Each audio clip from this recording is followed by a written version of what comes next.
이완규 법제처장님, 네. 여기 오기 전에 의원회관에서 나오시던데 거기 왜 가셨어요? 거기 우리 파견 누구 만나셨어요? 한 만난 게 아니고요. 거기 우리 거기 왜 의원들이 있는데 친윤 의원들하고 아직도 잘 지내세요? 처장님, 행정부 법제사무 통화라는 기관의 장으로서 자, 윤석열 화면 올려주세요. 비상계엄 선포, 위헌 위법한 비상계엄 선포에 대해서 헌법재판소의 파면 결정이 났습니다. 화면 올려주세요. 여기에 대해서 파면 결정에 대해서 본인이 전부 동의하십니까?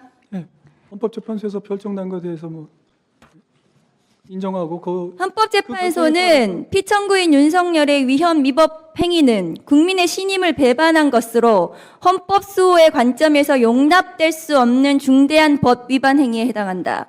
피청구인을 파면함으로써 얻는 헌법 수호의 이익이 압도적으로 크다라고 했습니다. 동의하시죠? 헌법재판소는 단심제입니다. 그리고 헌법재판관들의 판결에 따라서 이제 현실이 규율될 수밖에 없는 것입니다. 거기에 대해서 동의 여부를 묻는 것 자체가 저는 의미가 없다고 보고요. 그건 동의 안 하십니까? 아니요. 제가 말씀드리고 싶은 것은 거기에 당연히 승복하고 그걸 전제로 해서 앞으로 우리나라가 진행되어야 한다는 것을 말씀드리고 싶습니다. 3월 4일 국무회의에서 최상목 권한대행의 마은혁 재판관 임명에 대해서 이완규 법제처장이 헌법재판소의 권한쟁의 심판에 마은혁 재판관에 대한 미임명, 이 위헌이라는 결정, 최상목 대행이 따를 필요가 없다라고 발언한 것이 언론에 나왔습니다. 그런 적 있으신가요? 따를 필요가 없다고 말씀드린 것은 아니고요. 헌법재판소에 그럼 마은혁 임명해야 된다고 말씀하셨어요? 제가 답변을 좀 주십시오. 아니까 마은혁 임명해야 된다고 발언하셨습니까? 임명을 하는데 상당한 기간 내에 한다는 것이죠. 뭔 상당한 기간이에요? 그때부터 얼마나 시간이 지났는데요?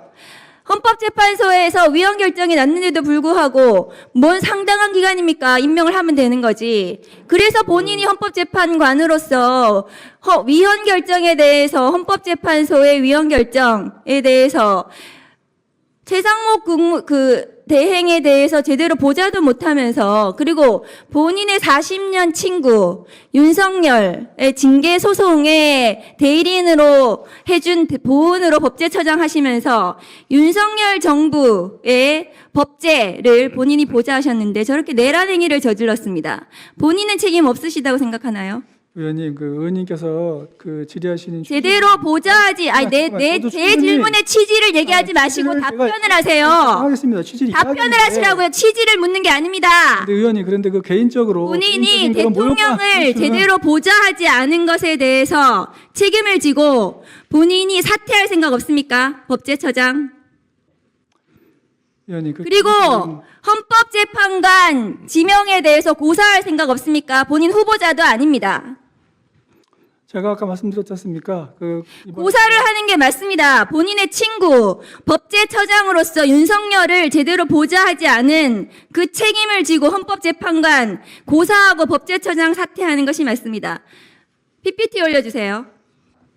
대통령 권한대행은 나라가 위기를 넘길 수 있도록 안정적인 한덕수 대행은 대통령 권한대행은 헌법기관을 구성하는 대통령 고유의 권한을 행사하는 것이 자제하는 것이 헌법과 법률의 일관된 정신이라고 했습니다. 한덕수 대행이 3개월 전에 그렇게 말해놓고 지금 이완규 법제처장을 재판관으로 지명을 했어요. 본인이 재판관 임명은 또 하지 않았. 3개월 전에 안 한 이유로 그렇게 말해놓고 자기가 한 말을 기억도 못하면 문신이라도 새기세요. 메멘토라는 영화에 그렇게 나와요. 기억 못하면 문신 새기는 걸로.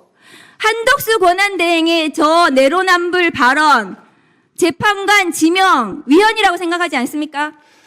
한 총리께서 이전에 말씀하셨을 때는 직무정지 상태에 있기 때문에 사고인 시대였고요. 이번에 하신 결정은 이제 탄핵 결정이 났기 때문에 이제 거리가 된 상태입니다. 한덕수 대행이 민주적 정당성이 있습니까? 국민 대표성이 있습니까? 무슨 대통령 고유 권한을 행사를 한다 그래요? 한덕수 대행이 그러면 비상계엄도 선포하고 전쟁도 선포하고 그러면 되겠네요. 대통령 고유 권한을. 법제처장으로서 똑바로 보좌를 했어야지. 윤석열 내란 행위 일으킨